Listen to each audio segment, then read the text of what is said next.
Welcome to the second installment of my Hexacopter Drone Build Project series. Today I also have my sidekick Ben helping me today. Say hi, Ben. Hi. In this video, we dive into the realm of electronics as I unveil roughly 90% of the essential electronic components needed for this ambitious project. Today we'll showcase each component and discuss my plans for integration into the Hexacopter. From motors to flight controllers, I'll give my insights into how each piece will contribute to the functionality and performance of the drone. Future episodes will dive into the assembly and setup of these electronic components, where I will stage them outside the drone, ensuring proper functionality before tackling the challenge of integrating them into the frame. Keep following us to witness the journey from bench testing to final installation, where I'll share the challenges and solutions encountered along the way. If you're eager to explore the world of drone building and innovation, then buckle up and join me on this adventure. Are we ready to roll, Ben? Yes. All right, let's head over to the bench and get started. All right, so we're going to just walk through all the various components that we have for the drone, and I'll just start laying out my thoughts on what each one of these is for. So Ben, you want to start handing me components? So the first one we need is that camera right there. So this camera is the Intel RealSense D435. I'm hoping to use this to kind of do some AI on imagery and do depth perception and maybe some obstacle avoidance. Haven't quite figured it out yet, but it's a cool camera. I've used it on robotics and does some neat things. And then next in the list, I got a Raspberry Pi 5, so 8GB version. This is going to be the companion computer on the drone. The camera will likely connect to this. I might also use the CSI ports and connect a couple other smaller cameras. Not sure yet. I'll have to lay out all this electronics and figure out how to actually integrate and connect it all in a little bit. Additionally, I got a Google Coral TPU. So this TPU is going to allow us to do a little bit faster inferencing using TensorFlow and TensorFlow Lite models. So I'll be able to use this for object detection and other sorts of AI type of experiments. And this is just an active cooler. It's a fan that is going to mount to the top of the Raspberry Pi to help keep it cool and keep it from overheating while it's on the drone. This just 128GB micro SD card. This is what I'm going to put in the Raspberry Pi. I plan to install an OS, Ubuntu 22.04, maybe 24.04 if I can get it to be compatible with the Pi Coral modules and other pieces that I need for the AI. Okay, so now that's basically the onboard companion computer. Here's a motor that I got. So this is going to be the Hobbywing X6 XRotor motor. You can see it's pretty big, about the size of my hand, weighs a pound or two. There's going to be 6 of these. Cool thing about this motor is it also has an integrated speed controller, and they will speak drone CAN so that I can get things like RPM, current, and temperature out of the motors themselves to do a little bit more telemetry and monitoring of the performance of the drone. All right, Ben, so you want to look at the ground station pieces. So let's go through these here. So the first thing we have here, this is just a GPS antenna. This is going to mount on top of a tripod and actually be in the field for the RTK GPS component. So the RTK component lives on a ground station, stands for real-time kinematic, and it will transmit corrections to the drone so that you can get centimeter level precision or accuracy with the GPS coordinates that it is basing its flight off of. And this is the Here4 base station. This little component here will connect to a laptop through USB. The cable is going to go in there, connect to the laptop. The antenna, or the wire to the antenna, is going to connect here and go to that GPS antenna that I was just showing you. Okay. To adapt the pieces, I had to buy, here's the cable, 25-foot cable that's going to go from that Here4 base to the GPS antenna. And I also have some adapters so that I can connect from that wire to the bottom of the GPS antenna. So they use slightly different connectors, and so I needed an adapter to be able to connect the wire. So it's going to adapt there. The wire is going to connect here, and then it'll run to that Here4 base station. Okay. And lastly, I got an adapter so that I can mount that GPS antenna to a standard 1/4 inch tripod. So I bought a cheapo $10, $12 tripod off of Amazon. The 1/4 inch bolt is going to screw into the bottom of this, and then the larger side is going to screw into the bottom of the GPS antenna. So that lets me set up a tripod in the field that will give me the ground station components I need. After I build the drone, I bought some little levels off of Amazon just so that I can put them on the drone, the arms, make sure that things are level, just to help measure and tune the thing when I get it together. Not sure if I'll use them yet, but they're here. And then I also bought some cable sleeve. I got 1/4 inch and 1/2 inch. These are on the bill of materials on the wiki. But these I'm going to put on the wires that go through the tubes. So these are the tubes that will be in the drone arm. The motor's going to attach to one end, and I'm going to put those sleeves over the wire as they run through the tube, because when they run into the body of the frame, I don't want the wires exposed.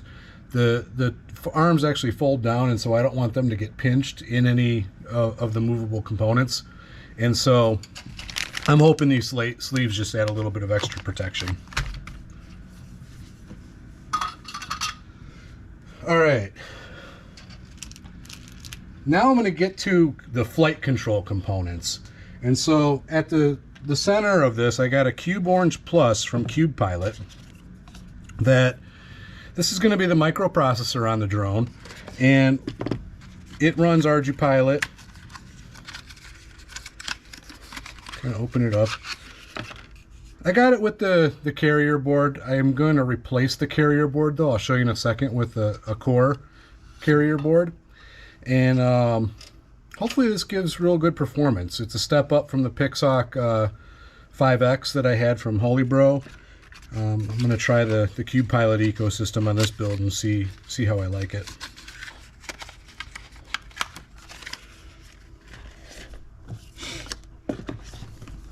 Okay.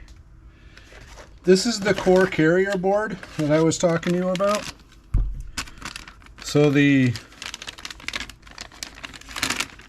Cube Orange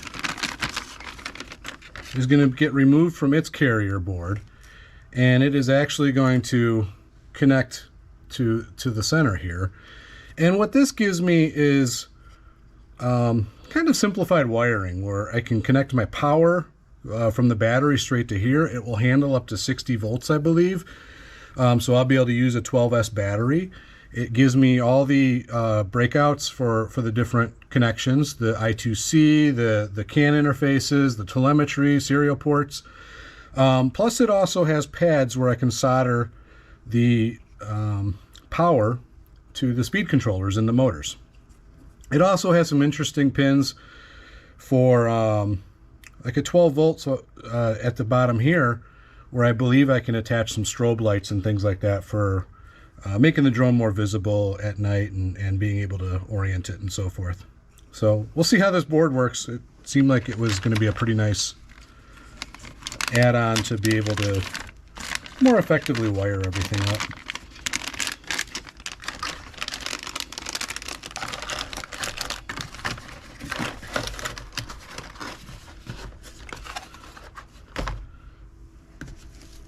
So the next piece that is kind of central to the entire drone is this Herelink Air Unit. I was looking for a solution that gave me a really nice way to transmit long distances. I believe this goes up to 20 kilometers if you got clear line of sight, but also get my telemetry and video feed and be able to connect efficiently with a ground station. And so I ended up going with this, and that's actually was the basis of the decision for the whole drone and why I got more into the CubePilot ecosystem, because everything else is a little bit more compatible with this. So this has a built-in LCD screen. Your manual controls are going to be up here. Got various buttons, got antennas for the video and telemetry feeds. And essentially it's an Android tablet from what I understand. So it'll run Mission Planner, Cube Ground Control, and it's compatible with several other parts that are cameras and so forth that are in the ecosystem. So my next step is going to be to figure out how exactly this component actually works. And then on the drone side of it, so that's the controller, there's an air unit. So this Herelink Air Unit, there's a bunch of wiring in the box as well, but the air unit itself has ports for the various antennas.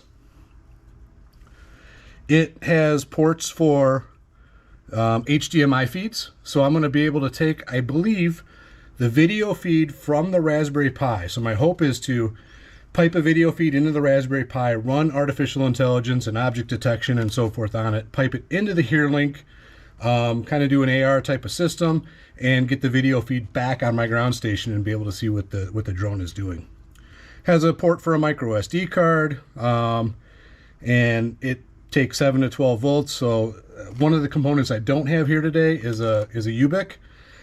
Battery elimination circuitry. That should be here soon, but that'll allow me to power it.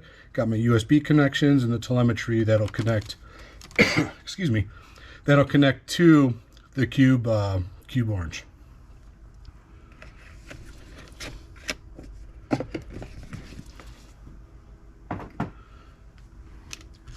Additionally, to go along with the Herelink setup, I got a few other pieces. It's in bubble wrap, so I'm not going to pull it out, but there's essentially an extra component that will give you the connection to go from the Herelink Air Unit to an Ethernet jack. So I plan on this drone to actually have a little Ethernet switch and allow my various components to talk through TCP/IP and Ethernet. That's very hazy to me on how I'm going to do that yet and what I'm going to use it for. But there are RTSP cameras as well that I might play with, some of the FLIR thermal imaging and gimbals and so forth. So I got to figure out how to attach those. Those will be future videos and something that I'll have to dive into. I also got a couple CAN splitters. You can't really see in here, but you know, these will basically take a CAN port and let me expand it out to attach 6 different devices to it. And then the Herelink itself and the controller and the air unit, each of them will take a micro SD card. So I bought 2 64 gigabyte micro SD cards to put in the units. And then lastly, I got a micro HDMI cable that I'm hoping the output from the Raspberry Pi will connect into one end of this cable and the other end will connect into the Herelink Air Unit itself to feed the video feedback. All right.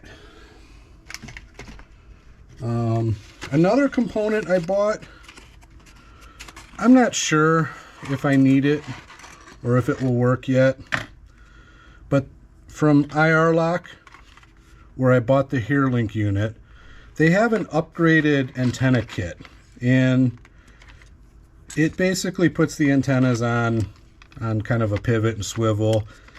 I got it just in case this helps me with some mounting options and flexibility.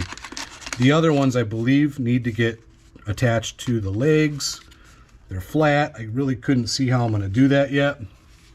And so I may or may not use these, but this just gives me an option in case.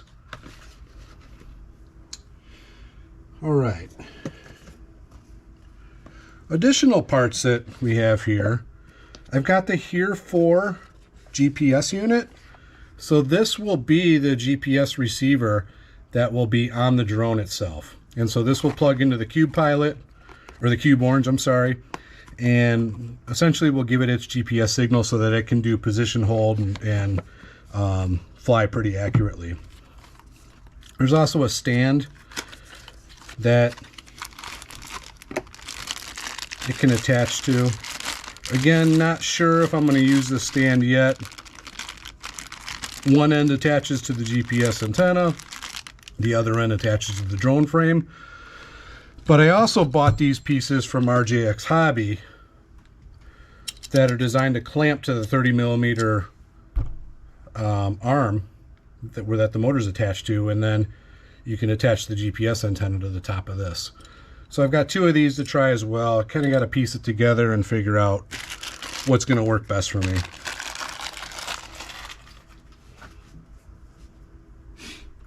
Additional components that I have. So I got a TFMini-S LIDAR. This was on my prior drone. Basically, I'm just going to use this to point at the ground, and it should be able to take distance measurements and figure out how far away from the ground it is.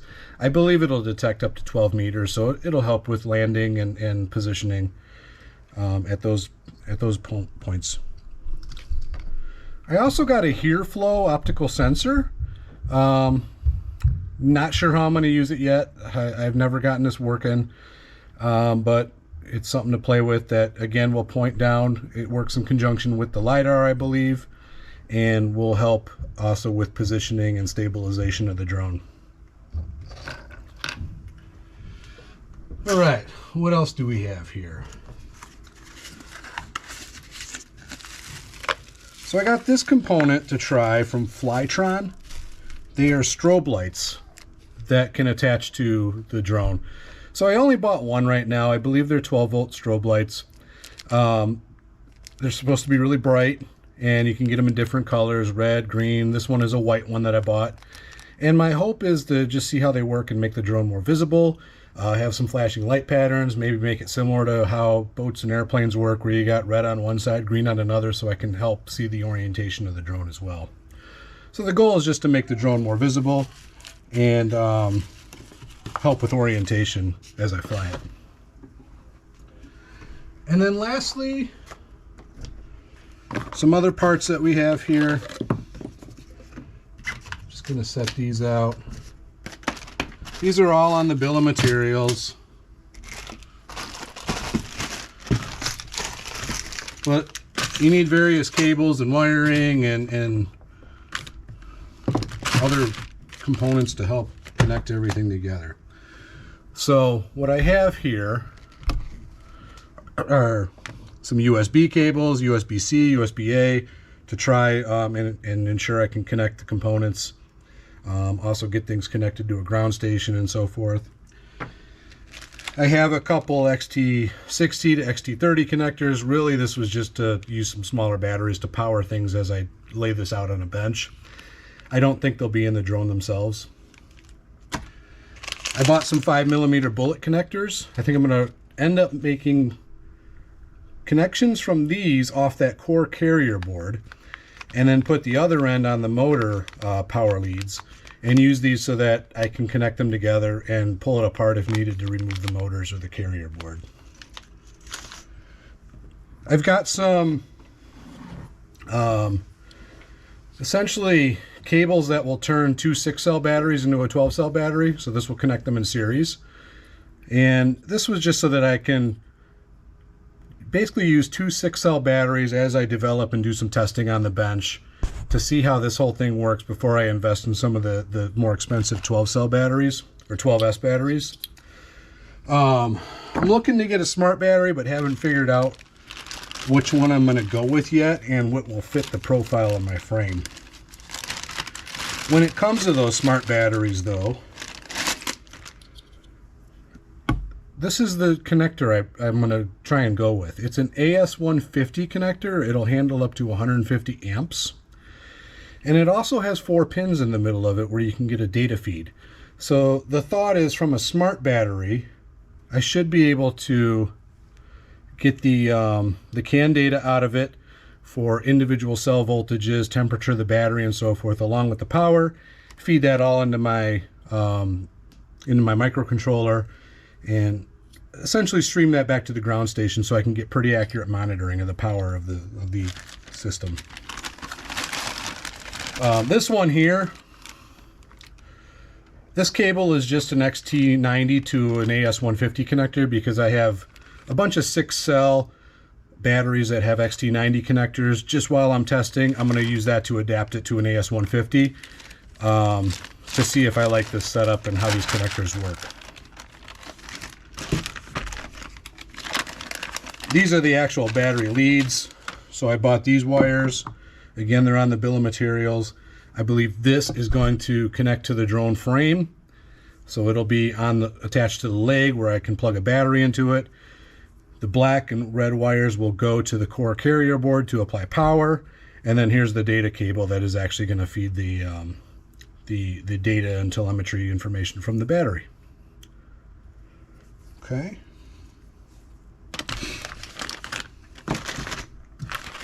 Then the last piece that I have here is just some 12 gauge wire. I'm probably gonna have to make some various leads and power runs inside the drone frame itself, connecting from the core carrier board to some of these bullet connectors. So I bought this just to be able to put together various pigtails and leads that I need.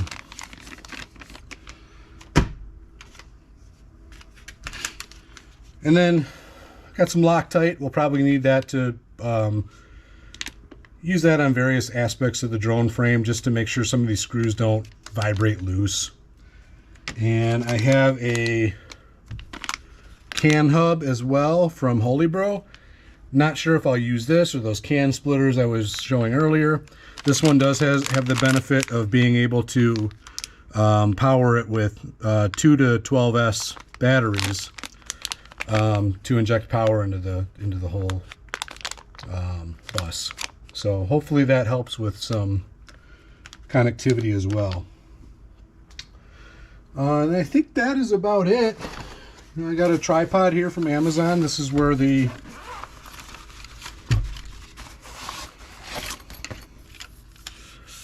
that base ground station GPS antenna will attach to, right? So something will screw to the top of this 1/4-inch connector, and then the antenna will attach to the top there. So, and it's got legs that extend, right? So I can make this thing, I think, I don't know, probably 4 feet high or so, which hopefully is enough for usage at the field. Other components that are still on order, I have a BEC coming from Mateksys, which will allow me to take my 12S battery and provides me with several independent power outputs for 5 volt. I believe I can do an 8 or 9 volt output and a 12 volt output from it as well. That should help me power the Herelink units and the other components on, such as the Raspberry Pi. And then I also have a switch from BotBlox coming. That's back ordered for a couple of weeks, but it's a circuit board, right? It's kind of small, and it will give me up to 5 Ethernet ports that I can connect to and allow me to build a little network inside the drone. So thanks for walking through all this with me. This is kind of the inventory of electronic components I have right now.